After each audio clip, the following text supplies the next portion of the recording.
Namaskar. A warm welcome to World News and Indian Perspective on All India Radio. This is R.S. Raghu and with me is Anita Anand, bringing glimpses of the major developments of the day from across the globe. Over the next half an hour, we shall bring you the latest from the world of politics, economy, sports, entertainment and more. The headlines. Kazakhstan President Kassym-Jomart Tokayev gives shoot to kill without warning order against protesters.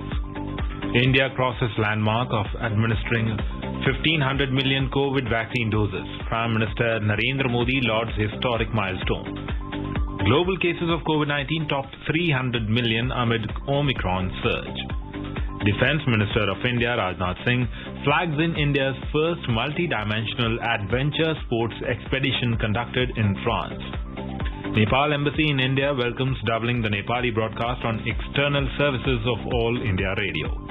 And in tennis, Indian ace Sania Mirza and Ukrainian Adia Kishenok lose semi-final against Barty Sanders in Adelaide.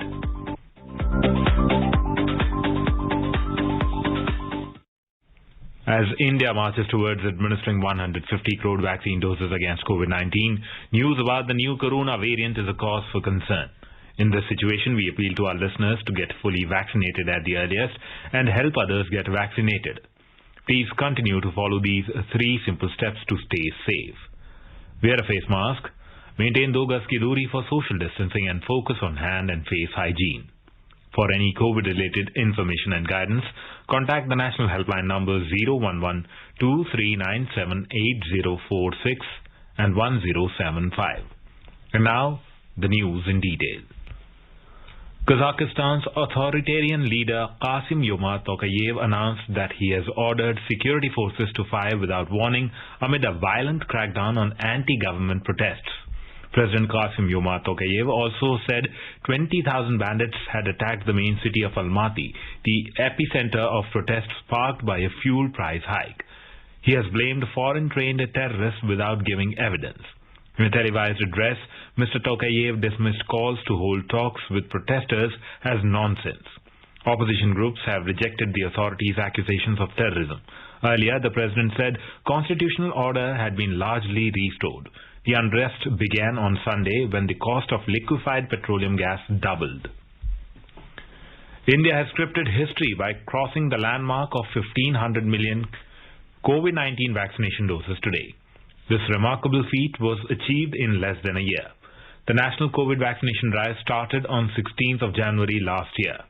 Prime Minister of India, Mr. Narendra Modi, today congratulated the country for achieving the milestone of administering 1,500 million COVID vaccine doses. He said India is achieving this historic milestone in the first week of the first month of the year itself. The Prime Minister was speaking after inaugurating the second campus of the Chittaranjan National Cancer Institute CNCI in Kolkata through video conference. Mr. Modi termed the feat of administering 1,500 million vaccine doses as the symbol of the new resolution of India, which detonates self-confidence and self-reliance. He said, as cases are rising due to the Omicron variant, this shield of vaccines becomes all the more important. He especially thanked the scientists of the country, the vaccine manufacturers and the people in the health sector for this achievement. Bharat 150 crore 1.5 billion vaccine doses का ऐतिहासिक मुकाम हासिल कर रहा है। 150 crore vaccine dose वो भी 1 साल से कम समय में। ये आंकड़ों के हिसाब से बहुत बड़ी संख्या है।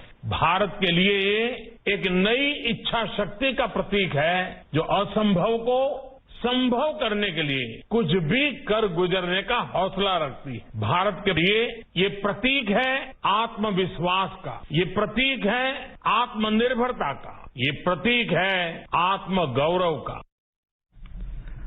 COVID-19 is continuing to spread around the world with nearly 300 million confirmed cases and more than 5 million deaths reported across almost 200 countries. The number of daily cases has begun to rise again in most regions now due to the new Omicron variant. We have this report.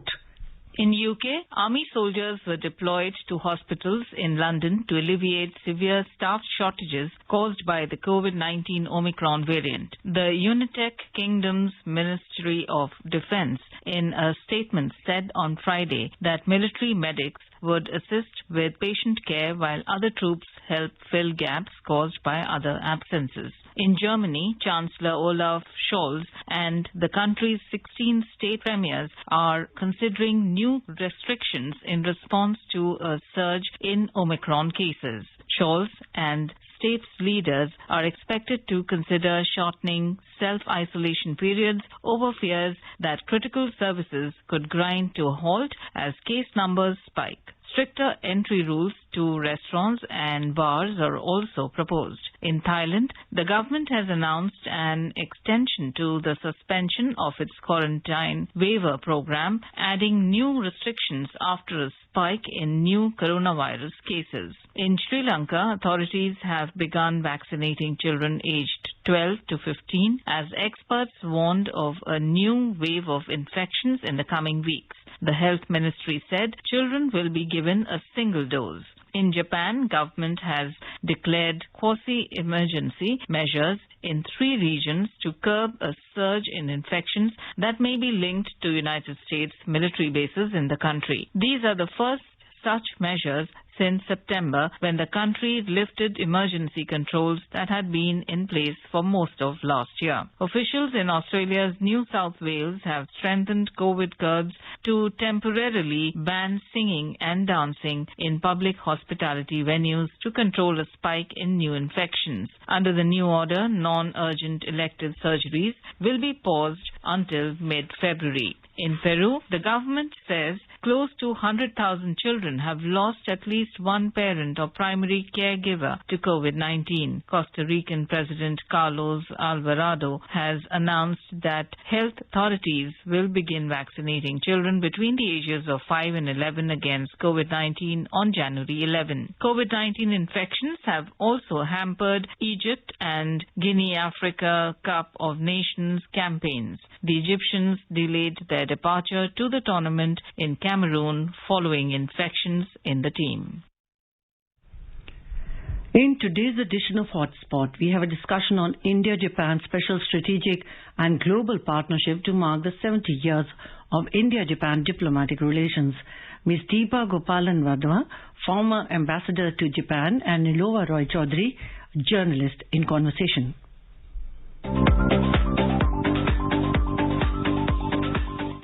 Good evening. India's relations with Japan are among its most valuable assets in the sphere of foreign policy. As close friends and democratic partners across Asia, India and Japan now share special strategic and global partnership. The two countries first established their diplomatic relations on 28 April 1952. And as the two countries prepare to celebrate 70 years of the establishment of their bilateral relations, they decided to have a special logo which has been designed through public participation. This special logo depicts a peacock and a green pheasant, which are respectively the national birds of India and Japan. The pheasant forms the numeral 7 with its tail, and the peacock forms the numeral 0. The logo symbolizes the bond of friendship between the two countries.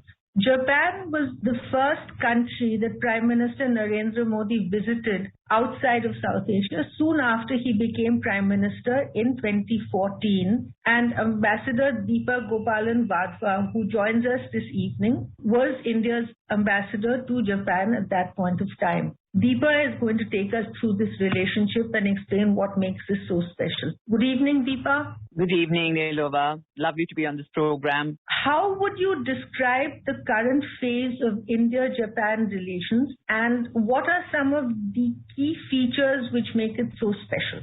Right, Nilova, as you yourself said, what we share with Japan is a special strategic and global partnership. And, what does this really mean? This means an engagement and a deepening and ever-widening engagement across the spectrum of political relations, economic partnerships, people-to-people contacts, very importantly, security and military relations. So it's an extremely rich and an extremely substantive relationship where we engage now not only bilaterally, but we also engage in trilateral formats, in unilateral formats such as the Quad. And what we really are doing is going beyond the bilateral relationship into the larger strategic space of the Indo-Pacific. And not only there, we're also looking to work together on global issues, such as, for example, in the UN. Both of us have been working together for the expansion of the permanent membership of the UN Security Council, as you know.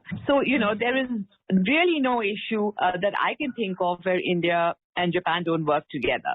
Before Prime Minister Shinzo Abe had to resign in 2020, he and Prime Minister Narendra Modi had formed this, they were really like close friends. It has been their sort of personal friendship also gave a huge fillip to this particular relationship, carrying forward and things like, Benares and Kyoto being twin cities and all kinds of things happened. But is it something that, is the relationship something that requires the kind of fillip that is given by personal interventions by prime ministers, or is it now something that has acquired a life of its own? I think certainly this relationship, the strength of the relationship really, Nilofer, is that, it goes far back into history. It goes back to our cultural and civilizational ties.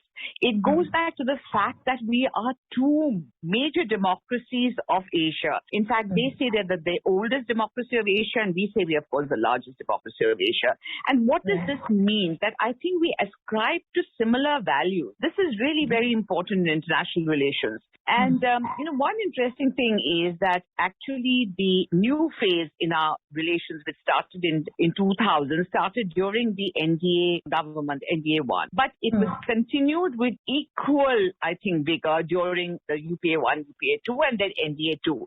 So what I'm really trying to say is that there is bipartisan support to deepen this relationship, to be committed to this relationship by political parties on both sides. So you had initially the LDP, and you started by Prime Minister Modi on the Japanese side when it started. And then in between, you had another government, you had the TJ government. It made no difference at all. On our side, we've had the NDA, we've had the UPA. Yes, personal relationships do make a difference. And there was this very special relationship, that there was a special chemistry between our Prime Minister Modi and Prime Minister Abe. But on the other hand, Prime Minister Abe, who has been a great votary for good relations with India, was also, in fact, during his time, he conferred the highest civilian award ever given to any foreigner on Prime Minister Manmohan Singh. So, irrespective, I think, of the political parties or the leadership, today the relationship has such a strong intrinsic strength that I think it is on its own. India has this system, annual summits with Japan. It's one of the very few countries with which India does have this actual mechanism other than Russia. And, so obviously there is a lot of heft that goes into this relationship. Now, what is the status of economic relations at this point of time? Have they actually grown to the level that, both countries are happy with, or what are the sort of lacunae that still exist? So, Nilofer, there's much to be happy about the political relationship and actually the growth of security and defense relations between our two countries. You just mentioned the annual summits, and yes, actually, India has these kind of annual prime ministerial level summits only with two countries. They have it with Russia and Japan. But in the case of Japan, they have such a system only with India. And, it means a lot, because every year when our heads of government get together, what they do is they review the relationship, they look at what can be done to strengthen it further. So it is an absolutely wonderful mechanism that is there. Now to come to the economic relationship certainly has grown hugely from the time that we began, and I really go 2 decades back. Because if you look at the period before that, what you find is that the ballast of the economic relationship was really development cooperation. And Japan really has been our largest and most meaningful development cooperation partner over these 70 years. But thereafter, I think it's certainly the beginning of this century and thereon, what we have seen is growing trade and investment relations between the two countries. And right now, I think bilateral trade is about the $16 billion years kind of FTA, which we call CEPA, between the two countries in 2011. We also have a growing number of Japanese companies in India, which are almost about touching 1,500 from, a very, very poultry start. So all that is there. But yes, I think there certainly is a feeling that they could do so much more, because the logic of the relationship and, the very clear complementarities of our two economies really inspire us, force us to, have a much more meaningful economic relationship that we have. And why do I say it? Because, the size of the Indian market. We just look at the strengths of the two countries and they match quite perfectly. So I do believe that this is an area where we've got to work much harder, and there are efforts on both sides to be able to do that. India and Japan have also tried, I won't say counter the Chinese Belt and Road Initiative, but, to offer alternatives to countries in the neighborhood for a more equitable, shall we say, development of infrastructure facilities. Now, has this in the Asia-Africa Growth Corridor initiative that was mooted during Mr. Abe's time particularly, has that really taken off? Is there a prospect to that? Well, it wasn't such a formal initiative as it were. It was really, I think it's been given such a moniker, but actually while we were working, we cooperate together and we have a common perspective on the Indo-Pacific and the growing importance of the Indo-Pacific. We did say that it made a lot of sense for us to work together in other Asian countries and in African countries where both of us have some kind of experience. India has been there for a long time, has its own footprint in Africa, and so has Japan. And therefore, with their technology and financial resources, along with our own experience of Africa, could make a difference. So again, here there's a great logic to us working together. What did happen was that they identified a few projects, one in Bangladesh, one was in Myanmar and Sri Lanka and Kenya, at the last summit. Unfortunately, due to COVID, we haven't been able to have these annual summits, and hopefully it will happen in the 70th year. And, there has been progress. You must have heard of what happened in Sri Lanka. I think there was a little bit of a problem in Sri Lanka, but hopefully we can work together, and that was really because of the Sri Lankan government. But other than that, I think the project in Bangladesh is doing well. And, this is an area of great potential. Again, this is an area we must work together much more on, and in a much more focused manner. What is happening now is I think the two prime ministers did ask Indian and Japanese industry to be in the lead and are facilitating that both can coordinate together. So I do believe that, once both countries are over this challenge of the COVID pandemic, which we have been facing, I'm sure we will sit down and look at possibilities in this area. As you very rightly said, the security aspect of the relationship has grown exponentially. And again, India is in fact the first of the 2+2 foreign and defense ministerial meeting initiatives happened also with Japan. Now, what makes this so special in terms of, given the distance, you would think that, wow, does it really make a lot of sense? But the Indo-Pacific, I think these two countries sort of really form the fulcrum, as it were, of all of our policies. Would that be a correct assessment? You talked about Prime Minister Abe, and I'll just go a step back. The concept of the Indo-Pacific was really a construct, something that came from Prime Minister Abe, because he believed that these two oceans, and the not only economic, but the strategic future of these two oceans was absolutely joined. And there were, bookends, as it were, on two ends. One would be Japan and one would be India, and that we could work together. There's been similarly, he was the one who proposed a Quad with India playing a very important role in it. And the focus was very strategic. So what we have seen is that, again, starting from about 2008, that the defense and security relationship between the two countries, from almost negligible, has reached this state right now when, we have joint exercises across the three militaries. We have the Malabar exercise, and you mentioned the 2+2 that we have now at the ministerial level.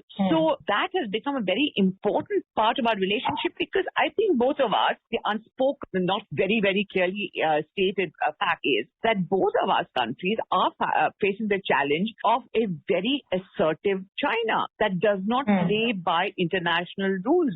And, we do see that there is much to be done in terms of, where we can work together for the peace and stability of the Indo-Pacific. So basically, also both are traditionally maritime powers. If I'm, going back into history, I mean, both Japan and India being major maritime powers, I think it makes a lot of logical sense for both to collaborate massively in the Indo-Pacific area in terms of their maritime domain and security prospects. But why is it that nobody specifically really does, talks about the nature of the economic relationship being still so askew? Why is it that, say, for example, China and India have this massive trade relationship? Why does India and Japan, with all of everything going in their favor, why is it just 60 billion? It somehow falls very short. Why is that? I must tell you that the logic of an economic relationship is, seldom just good sentiment or good political relations. All the entire region, be Japan, be China, be India. It's really dictated by the markets. And so therefore, in what China is today, Japan has a huge role to play in the development of infrastructure and the setting up of industry. Honestly, Japan perhaps has been the single largest foreign contributor into, the economic power that is China. And therefore, we are hoping that we can have a similar relationship between Japan and India. But, it does take time. And what also happens is, in today's world, you have established kind of supply chains that are there. Japan has a lot of investments in Southeast Asia. And Japan also increasingly has been, pushing for groupings such as RCEP, where we are not there. So it will take a while. And we do have a free trade agreement, which, as I said, unfortunately has not taken off as we expected it to. But we will relook at it. I think really the way out is development cooperation. The development of infrastructure in India, we never count it in the economic relationship. And that contribution of Japan is absolutely unmatchable. Just look at any of the major flagship projects of India in terms of infrastructure, and you have Japan there, whether it is Delhi Metro, whether it's a Delhi-Mumbai industrial corridor. There are any numbers. And now, of course, the high-speed rail. So that development cooperation, there's a huge Japan as a partner contributes to the economic development of India. Thank you very much.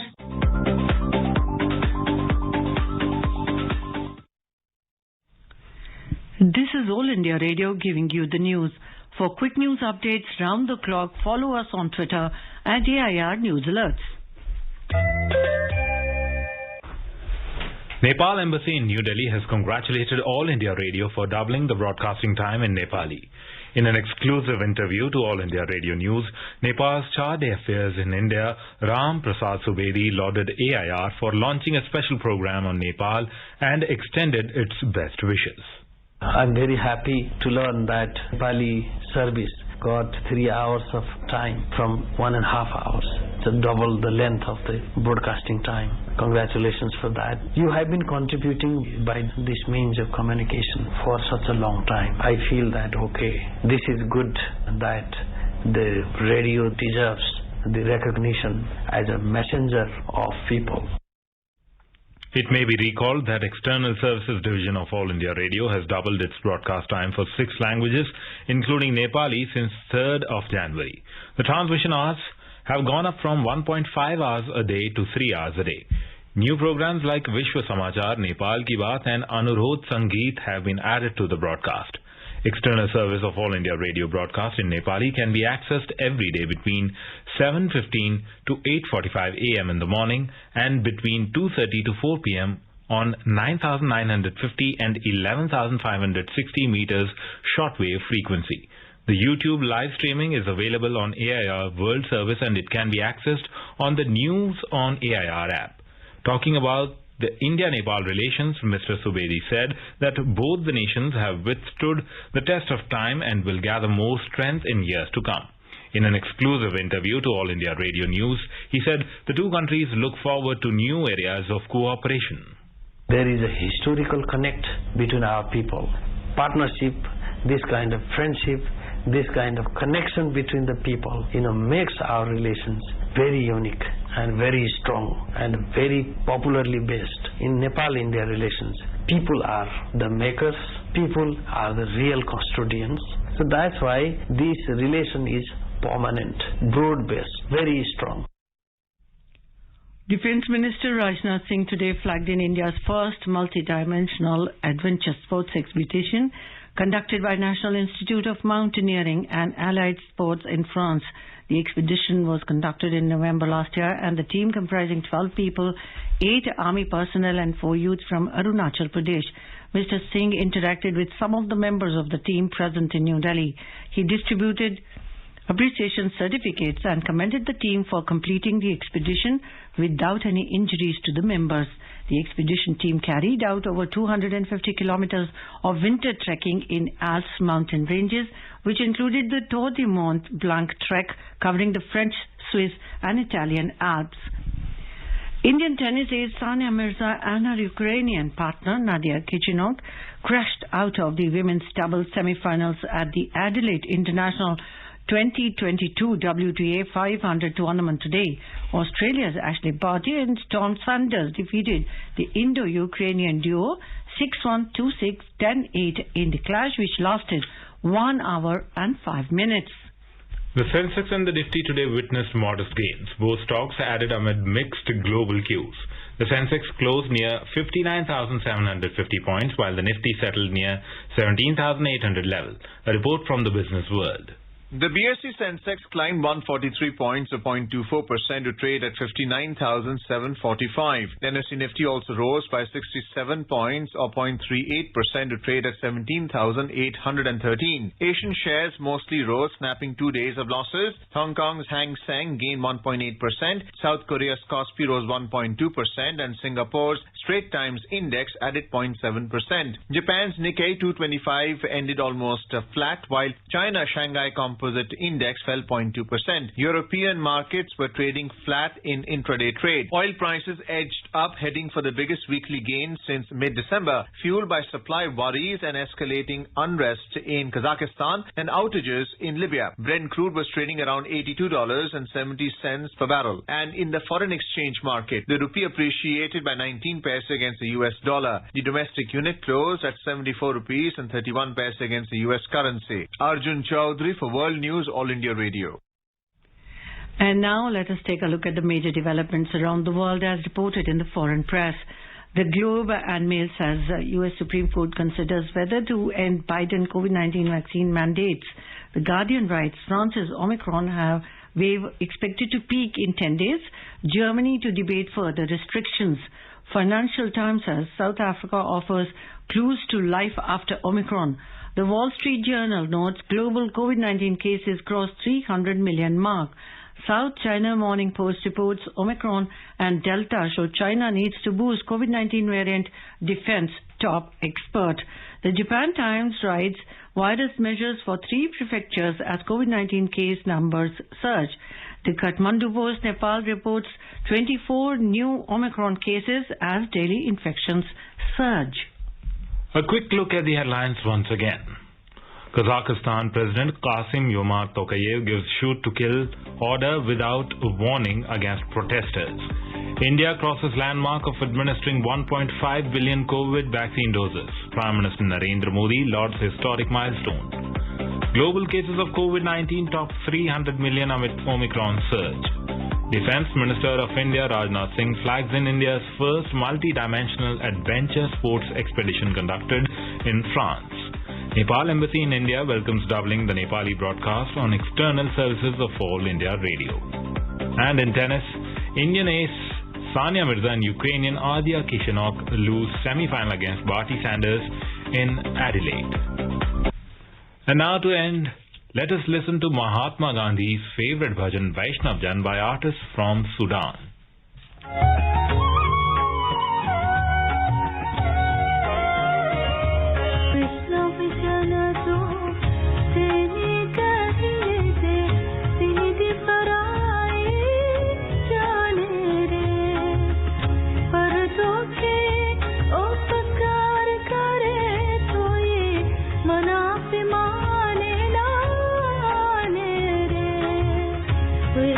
Jana to